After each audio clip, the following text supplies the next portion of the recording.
7 पीढ़ियों तक के पितृ दोष को खत्म करने के लिए पितृपक्ष में दान पुण्य, ब्राह्मण भोजन और पितरों के निमित्त तर्पण व पिंडदान करें।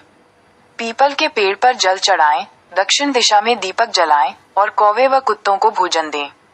इसके अतिरिक्त शिवजी की पूजा, जरूरतमंदों की मदद और श्रीमद्भागवत गीता का पाठ भी पितृ दोष को शांत कर सकता है। पितृपक्ष के दौरान किए जाने वाले उपाय। 1. दान और भोजन। पितृपक्ष में ब्राह्मणों को भोजन कराएं और उन्हें दक्षिणा दें। जरूरतमंदों और गरीबों की मदद करें। 2. जल अर्पण और तर्पण। दक्षिण दिशा में मुंह करके लोटे में जल भरकर उसमें काले तिल डालकर पितरों को प्रणाम करें और जल चढ़ाएं। 3. पीपल की पूजा। पीपल के पेड़ में पितरों का वास माना जाता है, इसलिए पीपल के नीचे दीपक जलाएं, जल चढ़ाएं और उसकी परिक्रमा करें। 4. कौवे और कुत्तों को भोजन।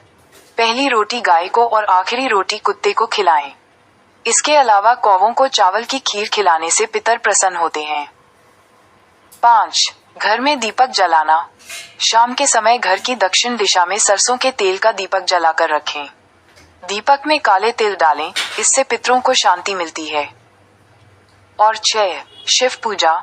सोमवार की सुबह स्नान करके शिव मंदिर जाकर आग के 21 फूल, दही, बिल्वपत्र के साथ शिवजी की पूजा करें। अन्य उपाय। 1. श्रीमद्भागवत गीता का पाठ। पितृ दोष से मुक्ति पाने के लिए पितृपक्ष में श्रीमद्भागवत गीता का पाठ करना शुभ फलदायी होता है। 2. पितृ गायत्री मंत्र का पाठ। पितृ गायत्री और महामृत्युंजय मंत्र का पाठ भी पितृ दोष को दूर करता है। 3. नारायण बलि पूजा। अधिक गंभीर पितृ दोष के निवारण के लिए पंडितों द्वारा नारायण बलि और पितृ गायत्री पूजा कराई जा सकती है। और 4. पितृ दोष निवारक कवच धारण करना।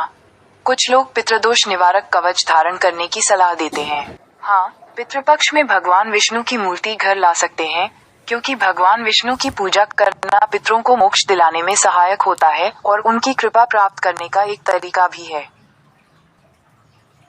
ये पूर्वजों का सम्मान करते हुए ईश्वर की पूजा करने का एक तरीका है। हालांकि यह ध्यान रखना महत्वपूर्ण है कि इस अवधि में नई मूर्तियों को लाने से बचना चाहिए और पितरों की तस्वीर घर में दक्षिणमुखी होनी चाहिए। भगवान विष्णु की पूजा क्यों करें? 1. पितरों को मोक्ष। पितृपक्ष के दौरान भगवान विष्णु की पूजा करने से पितरों को मोक्ष की प्राप्ति होती है। 2. ईश्वर से उच्च नहीं। पितृपक्ष के दौरान पितरों की पूजा करना अच्छा है, लेकिन पितरों से ईश्वर को ऊपर नहीं रखा जा सकता है, इसलिए देवी देवताओं की पूजा करना शुभ है।